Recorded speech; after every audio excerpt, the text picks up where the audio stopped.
Group photo खींचने जो जो फोटो देखी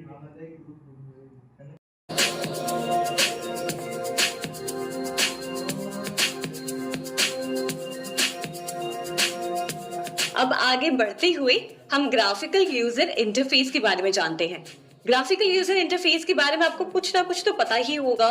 तो ग्राफिकल यूजर इंटरफेस आसान शब्दों में वो चीजें हैं जो आपको कंप्यूटर स्क्रीन पर दिखाई देती हैं। जैसे कि अगर आपको कोई फोल्डर बंद करना है तो ऊपर जो राइट साइड क्रॉस का जो साइन आता है वो हो गया कि विंडो को बंद करने का एक ग्राफिक, यानी कि ग्राफिकल यूजर इंटरफेस।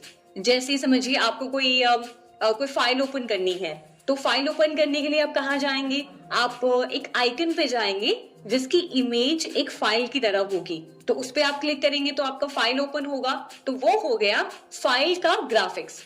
वैसे ही अगर आपको कोई सेटिंग्स करनी है आपके लैपटॉप या कंप्यूटर में, तो आप सेटिंग्स वाले आइकन पे क्लिक करेंगे और आपकी सेटिंग्स ओपन हो जाएगी, तो वो हो गया आपके सेटिंग्स का एक ग्राफिक। तो इसी तरीके से सारे टास्क, यानी कि हर एक तरह की फाइल्स के लिए, हर एक तरह के प्रोग्राम के लिए और हर एक तरह के काम के लिए अलग अलग ग्राफिक्स आपके कंप्यूटर स्क्रीन पे होते हैं, जिसके जरिए आप हर तरह के काम कर सकते हैं। अब GUI के यानी कि ग्राफिकल यूजर इंटरफेस के कुछ मेन कंपोनेंट्स हैं। सबसे पहले आइकन्स। आइकन्स तो आप अपनी कंप्यूटर स्क्रीन पे सबसे पहले देखते हैं, जो अलग अलग प्रोग्राम्स को रिप्रेजेंट करते हैं। जैसे म्यूजिक का आइकन, फाइल फोल्डर का आइकन, वीडियो एडिटिंग सॉफ्टवेयर का आइकन, या फिर कोई माइक्रोसॉफ्ट वर्ड का आइकन। ये सब अलग अलग प्रोग्राम या फाइल्स को रिप्रेजेंट करते हुए अलग अलग ग्राफिक्स हैं, जिसे कहते हैं आइकन्स। अब दूसरा इंपॉर्टेंट कंपोनेंट जो ग्राफिकल यूजर इंटरफेस में आता है वो है विंडोज।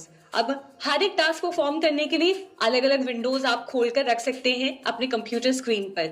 ये भी एक ग्राफिक का हिस्सा है, जिसमें हर एक विंडो को आप इंडिविजुअली मैक्सिमाइज कर सकते हैं, मिनिमाइज कर सकते हैं, या उस विंडो को क्लोज भी कर सकते हैं। अब तीसरी चीज जो GUI में आती है वो है मेन्यूज। मेन्यूज से आप समझ पा रहे होंगे कि इसमें अलग अलग प्रोग्राम्स और कमांड्स होते हैं, जिसके जरिए आप कंप्यूटर में अलग अलग सेटिंग्स और टास्क परफॉर्म कर सकते हैं। Usually menus drop down form में आते हैं। फिर इंपॉर्टेंट हिस्सा है पॉइंट एंड क्लिक इंटरैक्शन, यानी कि ग्राफिकल यूजर इंटरफेस के जरिए आप किसी भी आइकन या एप्लीकेशन से इंटरैक्ट कर सकते हैं। यानी कि आपको अगर म्यूजिक सुनना है तो आप क्या करेंगे? आप माउस को म्यूजिक वाले आइकन पर लेकर जाएंगे और उस पर डबल क्लिक करेंगे तो म्यूजिक का एप्लीकेशन ओपन हो जाता है। यही है पॉइंट एंड क्लिक इंटरैक्शन, जो आपको ग्राफिकल यूजर इंटरफेस प्रोवाइड करता है। फिर ग्राफिकल यूजर इंटरफेस का हिस्सा है स्क्रॉल बार्स, यानी कि जब आपको किसी पेज को ऊपर या नीचे करना होता है तो उसे ऊपर नीचे करने के लिए आप बगल में दिए गए स्क्रॉल बार्स का यूज करते हैं, जिसके जरिए आप पेज को ऊपर या नीचे कर सकते हैं। और इसी तरीके से जैसे हमने स्क्रॉल बार्स, आइकन्स देखे और मेन्यू देखा, वैसे ही अलग अलग डायलॉग बॉक्सेस होते हैं और आपका डेस्कटॉप होता है, जिसपे ये सारे आइकन्स, ये सारे बटन्स आपको स्क्रीन पर दिखाई देते हैं। इसी की तरह अगर हम ऑपरेटिंग सिस्टम्स की बात करें तो हर एक ऑपरेटिंग सिस्टम का अपना एक ग्राफिकल यूजर इंटरफेस होता है। यानी कि अगर आपके पास एक विंडोज लैपटॉप है तो उसका ग्राफिकल यूजर इंटरफेस, यानी कि उसकी स्क्रीन की डिजाइन, उसके आइकन्स का डिजाइन अलग होगा। और अगर हम एक मैक लैपटॉप की बात कर रहे हैं तो उसका ग्राफिकल यूजर इंटरफेस अलग होगा।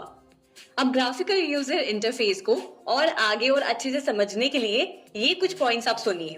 सबसे पहले, what you see is what you get, यानी कि आपके कंप्यूटर या लैपटॉप स्क्रीन पे जो आपको अभी इस वक्त दिखाई दे रहा है, उसको अगर आप प्रिंट करेंगे तो हूबहू प्रिंट में भी सेम वही इमेज निकल कर आएगी। वही है what you see is what you get. दूसरा है इमेज स्कैनिंग। इमेज स्कैनिंग का मतलब ये कि समझिए अगर आप किसी डॉक्यूमेंट को स्कैन करते हैं और आप अपने कंप्यूटर पे उसे स्टोर करते हैं, उस डॉक्यूमेंट को डिजिटली, तो सेम जैसा डॉक्यूमेंट आपके पास हार्ड कॉपी है, वैसे ही सेम सॉफ्ट कॉपी आपके कंप्यूटर या लैपटॉप में भी दिखेगी। तीसरा है प्रोसेसेबल ग्राफिक्स, यानी कि जब आप किसी इमेज को एडिट करते हैं फोटोशॉप या अलग अलग सॉफ्टवेयर के जरिए, तो ग्राफिकल यूजर इंटरफेस उस इमेज को बार बार प्रोसेस करता रहता है। और चौथा है एनिमेशंस और मल्टीमीडिया का सपोर्ट, यानी कि जब आप अपने कंप्यूटर स्क्रीन पे या लैपटॉप स्क्रीन पे कोई इमेज देखते हैं, कोई म्यूजिक सुनते हैं या फिर कोई वीडियो देखते हैं, तो उसे प्रोसेस करने का काम ग्राफिकल यूजर इंटरफेस करता है, जिसके जरिए आप अपने स्क्रीन पर किसी इमेज को या किसी वीडियो को प्ले होता हुआ देख सकते हैं। और लास्ट में है दिव्यांग लोगों के लिए प्रावधान, यानी कि समझिए किसी को अगर कलर ब्लाइंडनेस है या उन्हें बहुत ज्यादा ब्राइटनेस से दिक्कत होती है, स्क्रीन पर उनकी आंखें चुभती हैं, तो वो अपने सहूलियत के हिसाब से, अपने कंफर्ट के हिसाब से स्क्रीन की ब्राइटनेस को एडजस्ट कर सकते हैं, उसके कलर्स को चेंज कर सकते हैं, कॉन्ट्रास्ट लेवल को एडजस्ट कर सकते हैं, इवन कलरफुल स्क्रीन को ब्लैक एंड व्हाइट भी कर सकते हैं। तो ये सारी सुविधा ग्राफिकल यूजर इंटरफेस प्रोवाइड करता है। आप जानते हैं ग्राफिकल यूजर इंटरफेस के लाभ। तो इसमें ग्राफिकल यूजर इंटरफेस के जरिए आप किसी भी टास्क को आसानी से परफॉर्म कर सकते हैं। स्क्रीन पर अलग अलग आइकन्स होते हैं, मेन्यूज होते हैं, अलग अलग विंडोज होते हैं, जिसके जरिए आप कोई भी टास्क को परफॉर्म कर सकते हैं। इसके लिए आपको कोई स्पेशल लैंग्वेज सीखने की जरूरत नहीं पड़ती, आपको कोई स्पेशल कोडिंग करने की जरूरत नहीं पड़ती। आप बस कुछ दिन अगर कंप्यूटर से फेमिलियर हो जाते हैं, कुछ दिन अगर आप स्क्रीन को यूज करना शुरू करते हैं, तो आपको आसानी से ये अंदाजा लग जाता है कि किसी भी टास्क को परफॉर्म करने के लिए आपको क्या करना है। जैसे किसी फाइल को ओपन करना है तो उसे डबल क्लिक करना है, किसी फाइल को अगर डिलीट करना है तो उसके लिए हम क्या करेंगे, अगर किसी विंडो को क्लोज करना है तो कैंसिल वाले साइन पर क्लिक करना है।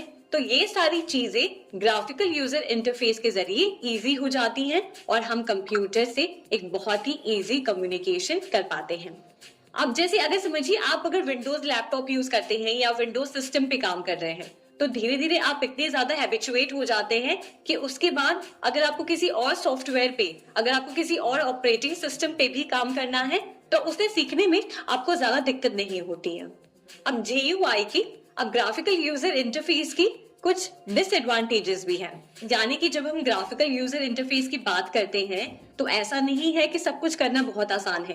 ग्राफिकल यूजर इंटरफेस को अच्छे से मेंटेन करने के लिए उसे एक स्टोरेज की जरूरत पड़ती है और उसे फास्ट प्रोसेसर्स की जरूरत पड़ती है, जिससे वो हर एक प्रोसेस को इजीली और स्मूथली रन कर सकता है।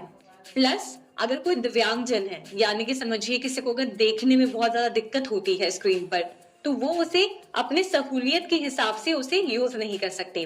फिर तीसरी बात ये है कि ग्राफिकल यूजर इंटरफेस में अगर बहुत सारे आइकन्स हैं और बहुत सारे अगर विंडोज ओपन है, तो कभी कभी यूजर के लिए समझना मुश्किल हो जाता है कि वो उसे कैसे मैनेज करे और कैसे अपने टास्क को जल्दी परफॉर्म करे। तो ये कुछ लिमिटेशंस हैं ग्राफिकल यूजर इंटरफेस की, पर ये इतने ज्यादा मायने नहीं रखते, क्योंकि अगर हम कंप्यूटर पे काम करना हमने सीख लिया है तो हम इजीली ये सब टास्क परफॉर्म कर सकते हैं।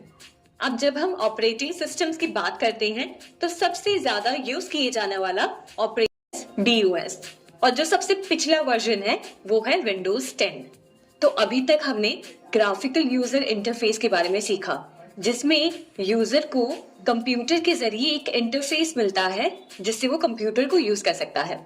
अब जानते हैं कि हमारा जो लेटेस्ट विंडोज का वर्जन है, यानी कि विंडोज 11, उसका यूजर इंटरफेस कैसा है। तो चलिए आते हैं हमारे कंप्यूटर स्क्रीन पर, तो देखते हैं विंडोज 11 का यूजर इंटरफेस। इससे पहले कि हम स्क्रीन पे जाएं, आपको बता दूं कि कंप्यूटर को बूट करने का मतलब क्या है। कंप्यूटर को जब आप स्टार्ट करते हैं या फिर रीस्टार्ट करते हैं तो उसको कहते हैं कंप्यूटर को बूट करना। अगर आप कंप्यूटर को शुरू से स्टार्ट कर रहे हैं तो उसे कहते हैं कोल्ड बूटिंग, और अगर आप कंप्यूटर को रीस्टार्ट कर रहे हैं, मतलब कंप्यूटर ऑलरेडी यूज में था पर आप उसे वापस रीस्टार्ट कर रहे हैं, तो उसे कहते हैं वार्म बूटिंग। आते हैं हमारे विंडोज 11 की यूजर इंटरफेस। तो जैसे आपका कंप्यूटर स्टार्ट हो जाता है, आपके सामने कुछ ऐसी नजर आती है।